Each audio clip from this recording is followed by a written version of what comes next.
This gaping hole isn't the only thing the thieves left behind, their images were too. You may find yourself at this bus stop where the Megabus can pick you up and drop you off as far south as Orlando or as far north as Atlanta, Georgia. Forget this.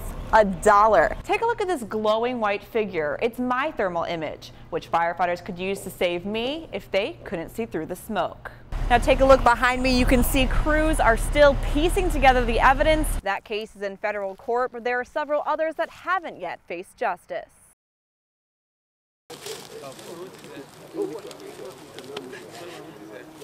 This is the face of heartbreak. A mother who exactly 1 year ago was watching her daughter blossom is now left staring at flowers blooming by her grave. It's been a really hard year. It's been trying. Investigators say 21-year-old Saleha Huda was murdered by her ex-boyfriend, Antonio Drayton. Her body dumped on the side of the road and burned, police say, with Cassandra Kimbra's help. But Huda's family says they're gathered here at her grave not to remember her death, but her life. The beauty and the happiness that she gave us when she was still here. That's what we want to remember. She was just so ambitious and so full of life and energy. She was sassy, so smart. That's why Huda's family says it's so hard to believe she's gone, but they're finding understanding in something greater than themselves. There's nothing like Allah, nothing like God.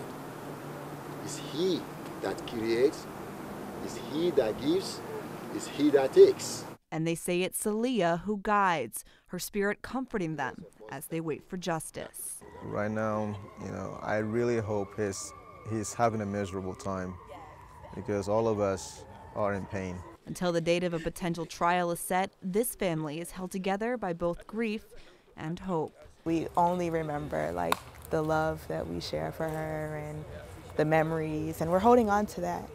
We're holding on to that. Kimberly Howard, GTN News, working for you. I keep thinking of how it happened so fast, just coming out of the bathroom, boom, and I screamed one scream, and they said, "Shut up." Elizabeth Piazza did what she was told. 3 men rushed me, put a gun to my forehead, and pushed me back on the side of the wall, and said, "Get on your knees." And I said, "I need help because I only have one leg," and one of them put out their hand so I could kneel. And they said, "Get flat on the ground," so I got flat on the ground. Piazza says the men were wearing ski masks and gloves, and they were also toting handguns. She says they ransacked her home, snatching what robbers usually take most, jewelry and electronics. But police say there was one unusual item the suspects made off with. There was a blue parakeet that was nesting several eggs in a large black cage, and the suspects even took that. The 3 men then hopped into the victim's white Subaru Legacy, but police say they recovered that vehicle later. Aside from the bird, this home invasion bears the same characteristics as 2 others in the last 5 months.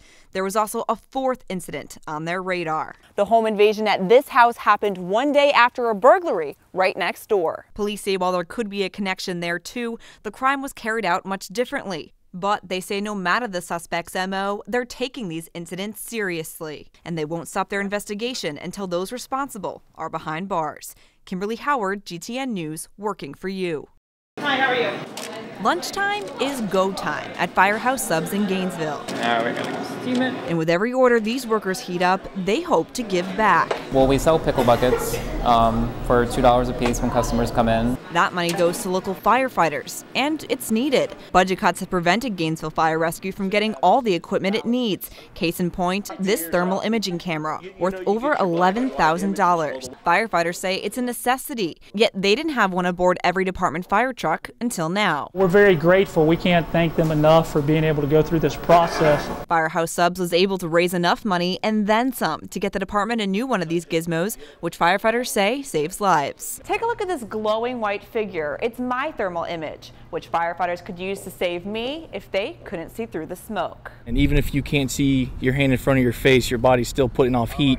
So you basically, in everyday talk, you glow. You'll know if you get that outline what to start looking for and what to stay away from. Firefighters say it also helps limit the amount of damage they'll have to create while fighting a fire. Instead of looking for making holes just to look and see if this is where the fire is, we're able to go right to it. So that technology is used, it saves time, and for us, time is everything.